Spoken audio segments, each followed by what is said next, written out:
Most people who fall for this trick never get to talk about it. What I'm about to tell you isn't a ghost story. Kana. There's no monster, no supernatural force. It's just a stretch of empty highway. A single decision made in the dark. The moment a trucker realized the girl he saved was never the one in danger. Stay with me, because the detail that should have been his first warning, most people would have missed it completely. Okay, and if you ever travel alone, you need to hear it. I'd been on the road for 12 hours straight, hauling a full load of lumber from Minnesota toward the Canadian border. The sun was sinking low, the light flattening into a golden haze. The town I passed through felt half asleep. Just a handful of cars rolling down Main Street, a few porch lights flickering on early. I was bone tired, running mostly on caffeine and habit, when I noticed her. Girl stood on the shoulder of the highway, thumb out, backpack slung over one shoulder. It couldn't have been more than 16. Denim shorts, a thin shirt, no jacket. Completely unprepared for how quickly the air turned icy up here after sunset. I remembered what the old-timers always said: never pick up strangers. It's too many stories that started like this and ended ugly. But something about her small frame, her nervous stance, made it hard to keep driving. The nearest town was still miles off. Once the dark came down, she'd be alone. I slowed and pulled onto the shoulder. She climbed up into the cab with a relieved smile. "Thanks so much," she said. "I'm Katie. Got separated from my friends on a trip. I just need to get to the next town over.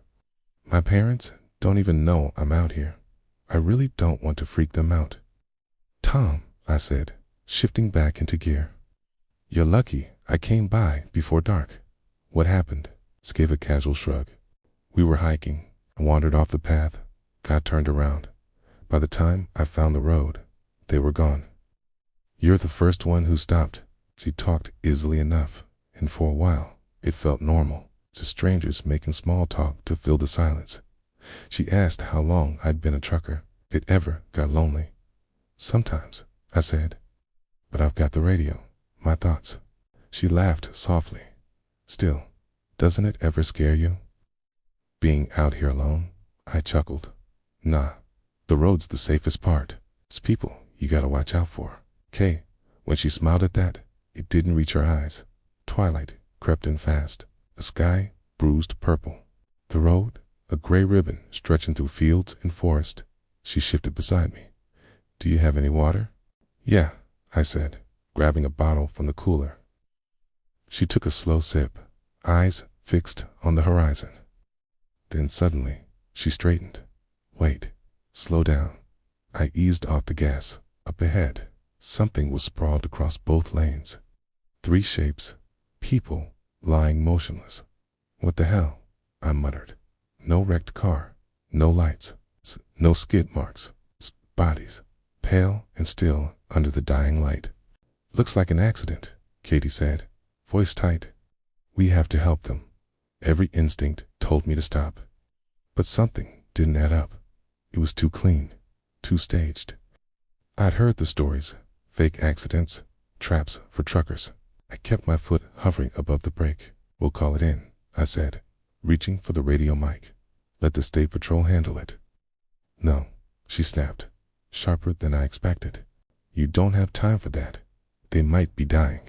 Her tone wasn't panicked. It was commanding. My stomach sank. "I'll just get help started," I said, keying the mic. "This is Tom, northbound on Route 61. Got possible injured parties on the road." Before I could finish, she lunged for the radio, yanking at the cord. "Stop. Don't call anyone. We can handle this ourselves." "What the hell are you doing?" I shoved her back, fighting to keep control. Her eyes had changed. "No more friendly kid. Turn around," she said, low and steady. "My friends are waiting." "Your friends." In the mirror, one of the bodies suddenly sat up, then scrambling to the side of the road, not injured at all. That's when it hit me. The setup, the hitchhiker, the accident. "You're in on this," I said quietly. She smiled, then a sharp, unsettling grin. "Just pull over at the next spot and no one gets hurt. Not a chance. I pressed the accelerator instead.